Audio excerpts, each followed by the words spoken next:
बच्चों vector addition के हम तीन मेथड जानते हैं। क्या क्या? Head tail method, triangle law and parallelogram law.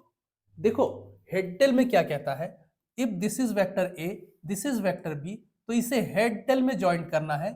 और जो ये वेक्टर होगा बच्चों, जो पहले वाले के टेल से लास्ट वाले के हेड को ज्वाइन करेगा, that will be the resultant. Second method क्या कहता है, अगर एक ट्राइंगल है और उसका एक साइड, जो पहला साइड है वो वेक्टर ए है, दूसरा साइड वेक्टर बी है, टेकन इन साइक्लिक मैनर, तो जो थर्ड साइड होगा इन ऑपोजिट ऑर्डर, वो रिजल्टेंट होगा। एंड थर्ड मेथड कहता है बच्चों, अगर ये वेक्टर ए है and if this is vector B, तो इस बी को हमने पैरेलल शिफ्टिंग करके यहां ले आया, ए को पैरेलल शिफ्टिंग करके यहां ले गया और एक पैरेललोग्राम हमने कंप्लीट किया, तो ये जो डायगोनल होगा वो होगा addition of vector A and B.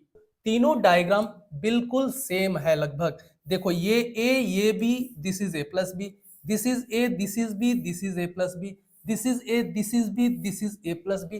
तीनों मेथड तो सेम है बच्चों, फिर डिफरेंस कहाँ है? हमें तीन अलग अलग नाम देने की, तीन अलग अलग तरीके से पढ़ने की क्या जरूरत है? क्या हमें जरूरत है? जवाब है बच्चों, yes, there is a basic difference between this three methods. क्या है वो? मैं बता रहा हूं। बच्चों देखो, parallelogram law of vector addition में क्या है, पैरेललोग्राम में सिंस चार साइड होते हैं जिसमें से दो हमारे वेक्टर है, तो ये हमें लिमिट कर रहा है कि जब दो वेक्टर्स दिए हो तभी हम पैरेललोग्राम लॉ अप्लाई कर सकते हैं। उससे ज्यादा अगर वेक्टर्स हो तो हम पैरेललोग्राम लॉ को अप्लाई नहीं कर सकते। साथ ही एक बहुत इंपॉर्टेंट रिलेशनशिप हमें ये स्टेब्लिश करता है कि देखो, अगर ये ए है, ये बी है, तो ये वेक्टर भी बी है। दोनों के बीच में अगर थीटा एक्यूट एंगल हो, तो जो बड़ा वाला डायगोनल होता है वो ए प्लस बी होता है, जो छोटा वाला डायगोनल होता है वो ए माइनस बी होता है। अगर बच्चों इसे हम ऑब्ट्यूज एंगल कर दे तो ये बदल जाता है, छोटा वाला जो डायगोनल होता है वो ए प्लस बी होगा और जो बड़ा वाला डायगोनल होगा वो ए माइनस बी होगा। दिस इज, ये एक रिलेशन भी स्टेब्लिश करता है parallelogram law of vector addition.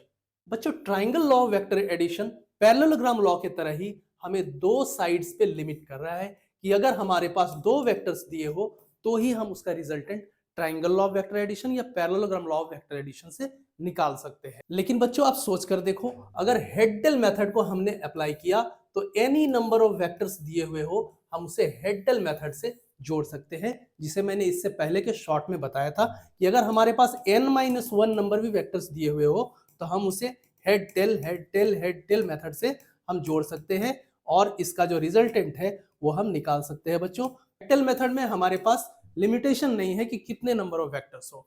Triangle law, parallelogram law हमें लिमिट करता है कि नंबर ऑफ वेक्टर्स दो ही होने चाहिए।